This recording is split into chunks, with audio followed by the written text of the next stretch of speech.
અમરેલી જિલ્લા ભાજપના નેતા ડોક્ટર ભરત કાનાબારે મગફળી ખરીદીમાં કથિત ગેરરીતિ થઈ હોવાનો લગાવ્યો છે આરોપ। આ અંગે ભાજપ નેતાએ પ્રધાનમંત્રી નરેન્દ્ર મોદી અને મુખ્યમંત્રી ભૂપેન્દ્ર પટેલને ટેગ કરીને સોશિયલ મીડિયા પર પોસ્ટ પણ કરી। ભરત કાનાબારે આરોપ લગાવ્યો છે કે આ વર્ષે સરકારે નક્કી કરેલા ટેકાના ભાવ અને બજાર ભાવ વચ્ચે 250 થી 350 રૂપિયાનો તફાવત હતો। માર્કેટ યાર્ડમાં વેપારીઓ, અધિકારીઓ અને વચેટિયાઓની ટોળકીઓએ આ ભાવ તફાવતનો ગેરલાભ લીધો છે।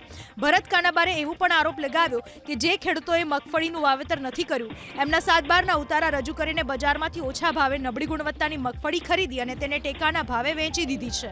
આ કૌભાંડનો આંકડો કરોડોમાં છે।